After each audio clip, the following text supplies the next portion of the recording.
smile on my face. May not go my way, still got my faith, so I'll be okay. I'll be okay. Welcome to the Queen's Table, the space where we confront our past, navigate our present, and reclaim our future. Today we're diving into what happens when old wounds collide with new struggles, when past traumas resurface in our current lives, shaping our relationship, our choices, and our healing.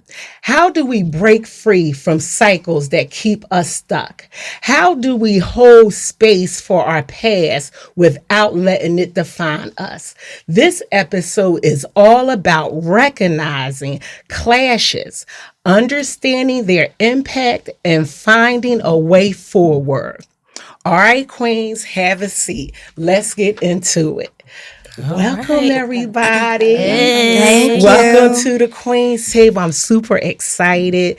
And I want to start this episode by first looking at a past incident, a past situation that I had, and then bringing it up to my current situation. So the way to do this, I'm going to have my daughter Shelby share about the murder of my husband to sort of start this conversation on how this past trauma resurfaced and started impacting my today.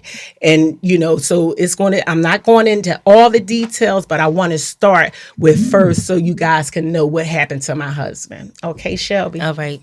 And I'm going to read a little bit of these articles just because they explain it better probably than I would explain it just in talking. But if y'all have questions, stop me and we can, talk about it. All right. On Sunday, August 1st, 1993, Robert Kendall Wilkins, a 24-year-old African, was gunned down in cold blood by police terrorist John Dowry. According to police, Kendall was killed when he turned around and fired at Dowry. But the people in the community said that it was a cold-blooded assassination. The people said police terrorist Dowry chased down Brother Wilkins. He shot him once and then stood over him and emptied his Glock 9mm into the brother's body, leaving 28 entrance and exit wounds. Dowry then kicked the brother, saying, "Get up, MFer, get up." So that's a recap of actually what happened. There's more to the story. It all started at a corner store. That corner store clerk got upset for whatever reason and did call police on my father and his friends. They then exited the store and were chased down by police, and then that's when the account happened. We know that there were at least 18 shots fired. 16 of those hit my father. Like the thing said, the cop did express that my dad turned around and shot at him first, and that's what made him return fire. But there were two specific eyewitnesses that said that never happened, that my dad never turned around and shot at the police.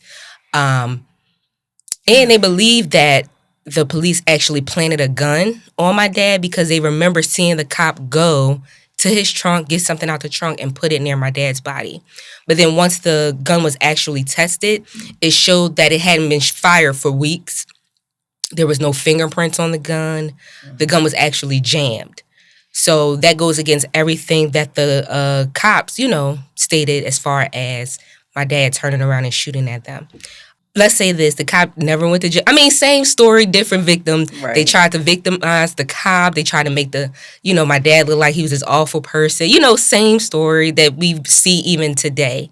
Cop never went to jail. There was never like a court proceeding, anything like that. He actually lied about the situation for 4 years. After the 4 years is when he did finally come up and said, no, this is not what happened, and actually told the truth. So this actually went on for a while before the truth actually came out. As far as my mom and I, we did have a settlement. Obviously, there's no amount of money to bring back my father or change the situation, but the city tried to make it right by paying us off. Again, like they do all of these families, we can go down the line. Breonna Taylor, Trayvon Martin, all they think money is going to solve it, and it never does. But that's what happened to Michelle's husband, my father. So this is what we're talking about. We're talking about how old. Now, let me just say this, Queens. I had never grieved Kendall's death. It was 31 years ago.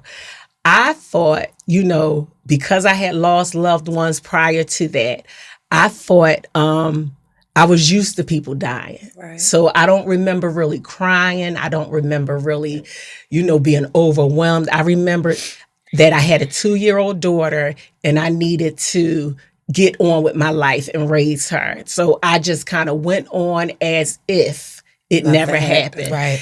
Literally, a lot of people that were my friends never knew what happened to my husband. People that I met in the future never knew, and I never would bring it up. So here it is, 31 years later. Okay, I'm a social worker for the city of Philadelphia, social services manager too for the city of Philadelphia. With my master's degree in social work, I've been working for the city for 9 years. Long story short, because it would just take so much, Queens, for me to tell y'all the whole thing. It would take 50 episodes. But this is where my downward spiral began. And I was at a site and I transferred to another site. And when I work for the city of Philadelphia, I work with a vulnerable population. That's what I'm just going to say, people that need help. So I was transferred to this site that I never worked at before. Well, I worked there as a substitute, but then I decided to transfer there. And I'm just going to say this. I observed things in the community, within that program, within that center, that I felt like were unethical, that I felt like were directly putting seniors at risk, that I felt like were things just wasn't right. And I was only there 10 months, but I was observing things. I was sharing with my, sort of like unsettled. I just became unsettled about what's going on. Meanwhile, during the same time, I'm kind of thinking about my husband a little bit more and more, because at the time my daughter was in a serious relationship, and it was the first time where I felt like this is when I wish her father was around. So I started feeling like, see, this is when Shelby needs a father more than ever. Like, she's in this relationship with this man. She needs the guidance and wisdom of a father. And I started to think about more and more what Shelby was robbed from. Right. Mm-hmm. Do you understand what I'm saying? Mm-hmm. What was taken from her when this police officer shot my husband and her father? I started to think about, and it started within the 10 months that I'm working at this center. It seemed like that's when these thoughts of my husband started creeping back up. Okay. Right. So now I finally get the courage to say, you know what? Y'all, I'm going to have to report this. I'm going to have to snitch. Wrong you know what? Is wrong. Right. Wrong is wrong. I'm going to have to snitch on this leader within this community. I'm going to snitch. So I started kind of prepping myself to do it. I reported the first things. It was in April 2024. And it just went on deaf ears. Like they made it seem like I was crazy for even thinking this was a problem. Okay, so now because of how they handled me when I brought it to their attention, making me feel like I did something wrong, that made me kind of like feel worse, because I'm thinking like, wow, so here it is, you hire a social worker, you know what I'm saying, in a center with vulnerable people, and I'm bringing something to your attention, and I'm saying this is a problem, right? And leadership is not paying me any attention. Mm-hmm. Okay, the director of that center, when I came to her first, she was like, from that point to forever, no more. She's my direct supervisor. Never spoke to me again after I addressed her about this. That's crazy. So now I'm coming in to work every day with a supervisor, not speaking to me for weeks and weeks and months till the day I left that center. And my heart is growing more and more grieved thinking about the death of my husband. So finally, now I'm going to go a step up leadership. So here I'm called to this meeting. So I'm like, this is the perfect time. I was at this point, grief is starting to come on me, grieving my husband. I'm got to go into this meeting. So I said, to keep I'm already feeling heavy levels of anxiety. I said to keep it from really going wrong, I'm going to prepare my statement. Good. So I prepared what I wanted to say to these leaders just to keep myself focused. All was good. I started, I got through it. But right after the meeting was over, I had the worst panic attack that I ever had in my life. Queens, this panic attack had me debilitated for days. For weeks.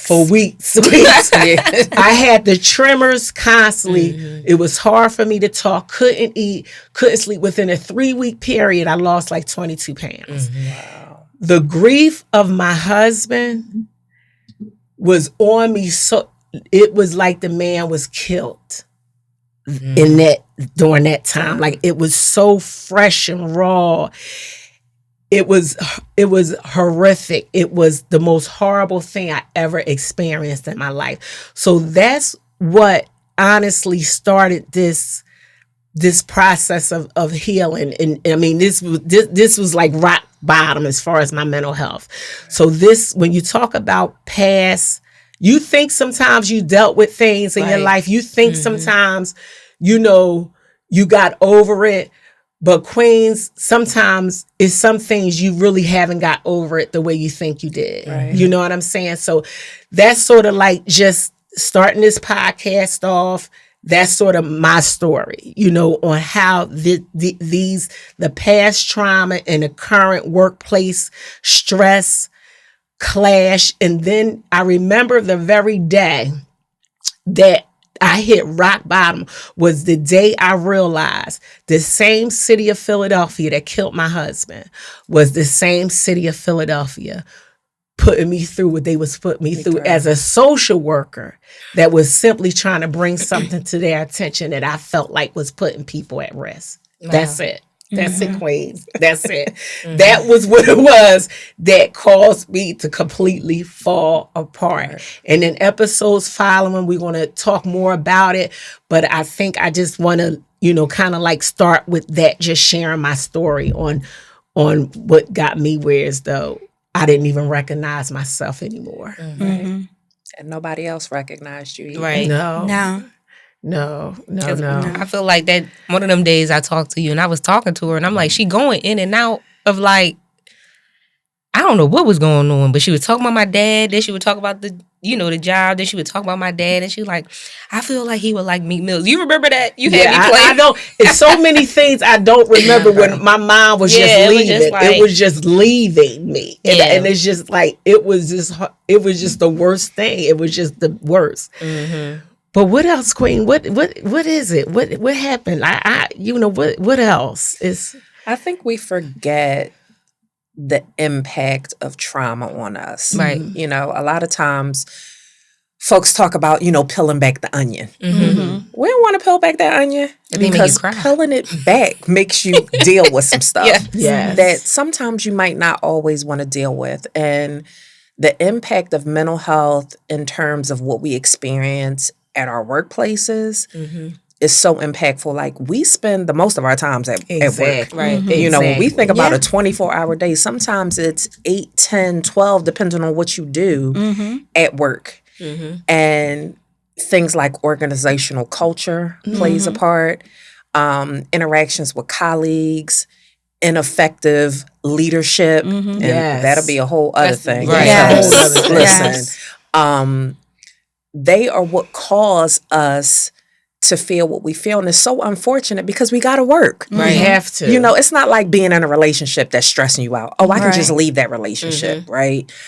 We have to work. We are in a place, and no matter if you're engaged in work that's your passion, because I don't want to make it seem like work is just this humdrum thing that we do. Some of us are, and I know and particularly for you, Yes. you are working in your passion. I am. And so when you're working in your passion and your passion is traumatizing you, it creates an even, an additional layer of trauma. Yes. Because it's like, I love what I do. I love working for these communities. I love supporting people. But the same thing that I love is the thing that's tearing me apart. Yes. Exactly. And so we have to find a place where we're able to kind of, first of all, address it and deal with it. Because so often we don't. We got queens out here that are, 10, 20, 30 years on jobs that are tearing them apart mentally. Absolutely. And I know you I can have speak been to that. at your job for a long time. Yes. So that's So- unfortunate. I'm currently an employee for the city of Philadelphia, and I'm Michelle's supervisor. And The prior, best community leader I know. Jackie is the Thank best you. community leader I know. I got out the other place, so she's the new super. Well, yeah, go ahead. so I was Michelle's supervisor prior to her transferring to the second center that she was at. And then she came to my current center. So this is the second time I'm supervising her. And before I say anything else, every time you speak about what happened to your husband, it breaks my heart. And I'm so sorry to both of you Thank you. that you had to experience that at the hands of a Philadelphia police officer. That is so sad. And I see how it's affecting Michelle. And I saw Michelle at her worst. At her worst. And I told her, I said, Michelle, you're scaring me. She She said, my daughter told me the same thing. I have never seen her so debilitated, so mentally distraught as I did during this past 9 months and what she was dealing with on the job. And I was dealing with it as well. And it's an attack. It's an attack. And Michelle's situation with losing her husband and not grieving the loss of her husband, and all of this bringing it out, bringing it to the surface. In the last 6 years, I've lost 2 brothers and 2 nephews. Wow. Recently on January 29th. So trying to deal with grief and loss and having to go into the workplace and deal with everything that you're dealing with on the job that's so harmful. It's challenging.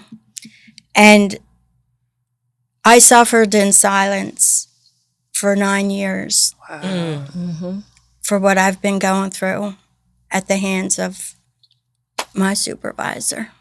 Wow. And when Michelle came to my center, that was the first time I felt safe Wow. to talk about it, because I wouldn't talk about it before that. None of my staff knew what was going on. They knew it from my supervisor. They knew it from other employees, but they wouldn't hear it from my mouth. And that Michelle coming to my center was the first time I felt safe to open up about it. And I feel like we've been helping each other heal. Yes. Yes, we have. And it is Jackie's story, and her I admire Jackie because I don't know, how she's been able, with everything on her plate, to continue to move forward with what she had been through.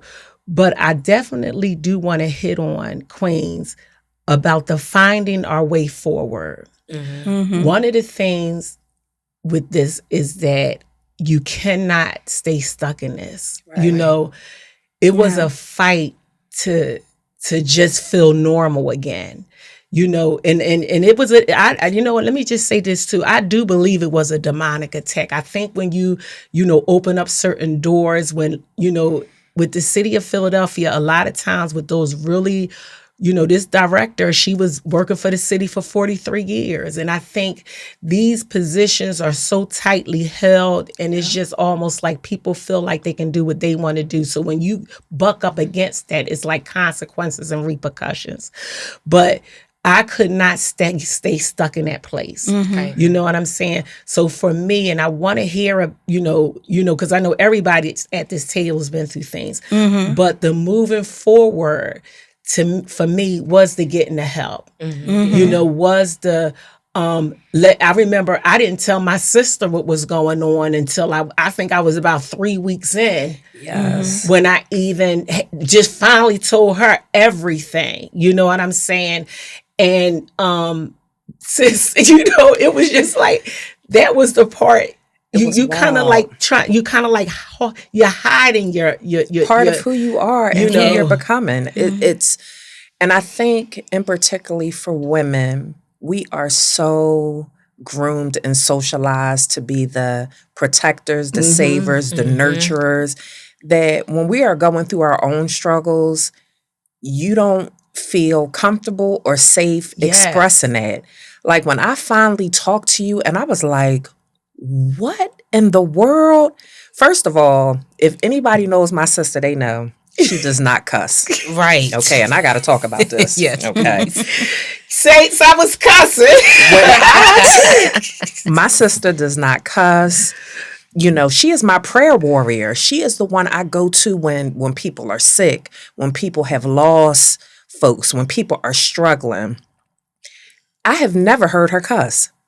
And I sat there on the phone and I'm looking at my phone like, okay, it's real now.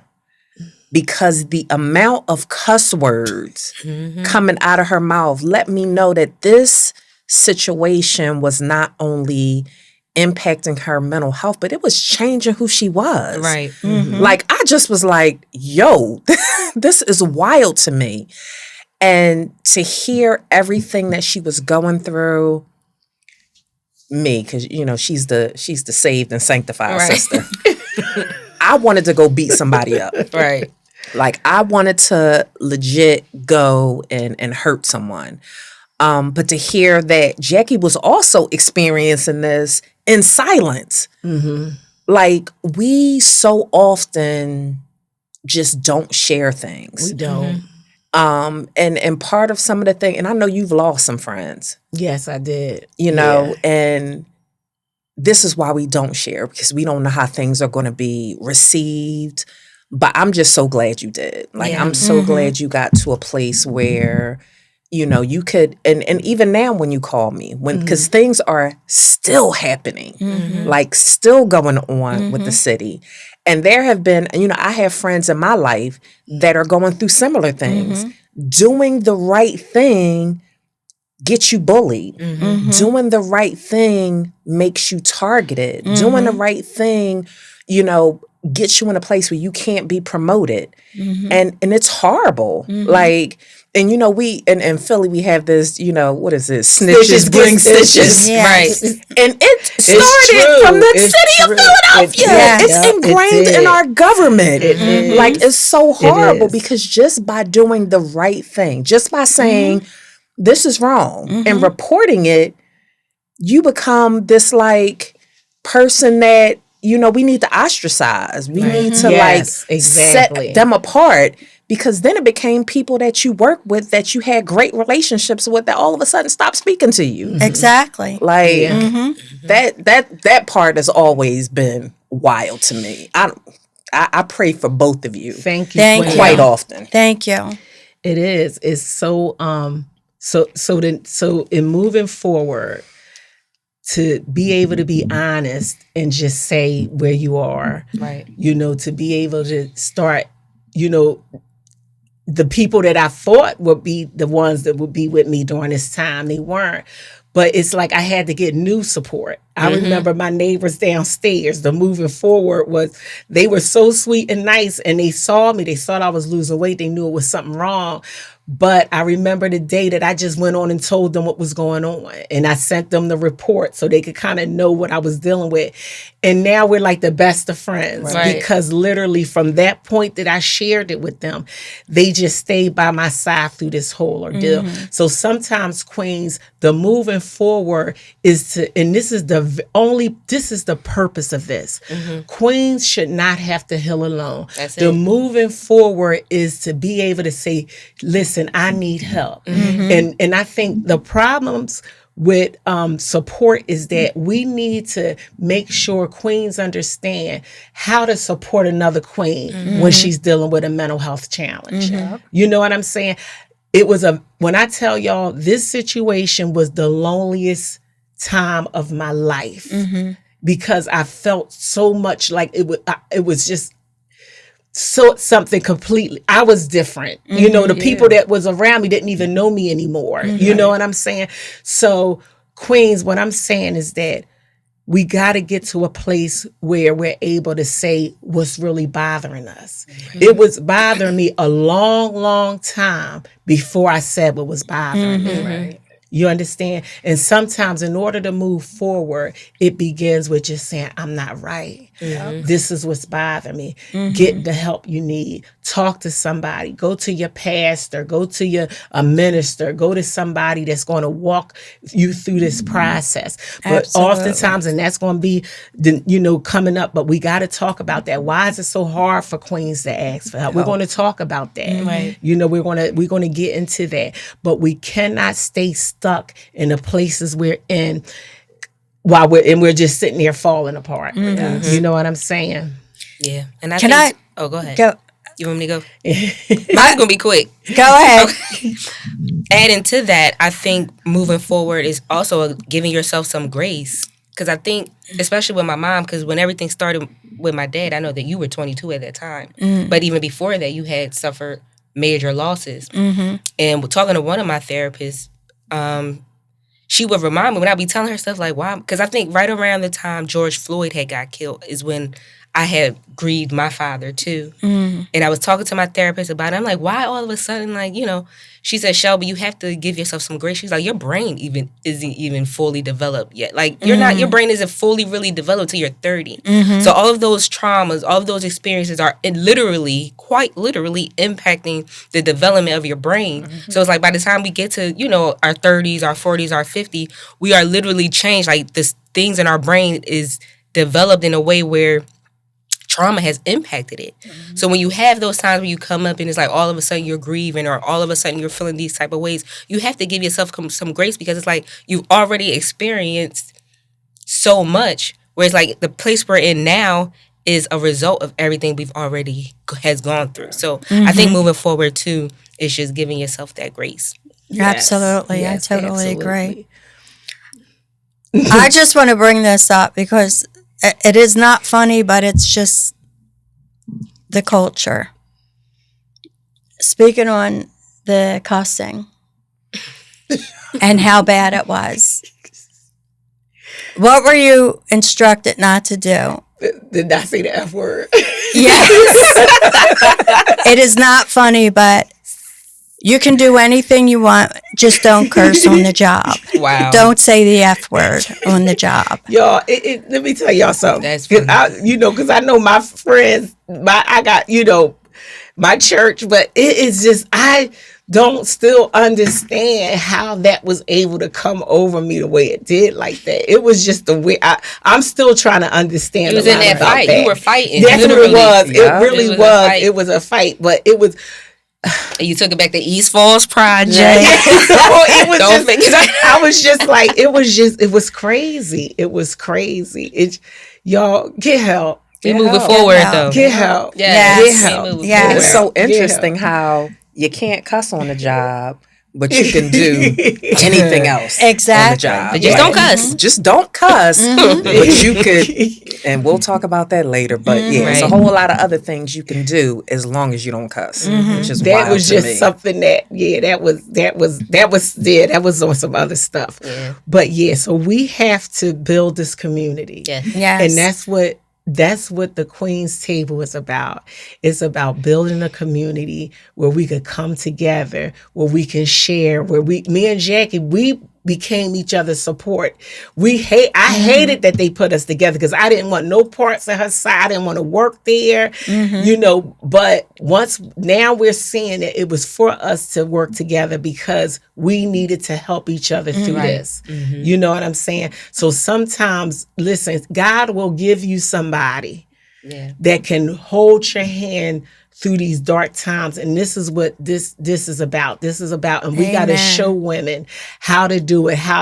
If they have a good girlfriend going through something, we're going to show you how to hold their hand while they go through these challenges. Yes, you know what I'm saying. Don't leave them alone, y'all. Don't leave them alone out there. It was supposed to be punishment putting us togetder. Yes, Ain't it that was. crazy? Yes, It really was. Look how it turned out. It really now was. y'all on a podcast. God is good. All the time. All the time. He is. That's it for today's conversation. But the healing doesn't stop here. Confronting the past while navigating the present isn't easy. But remember, you are not alone in this journey.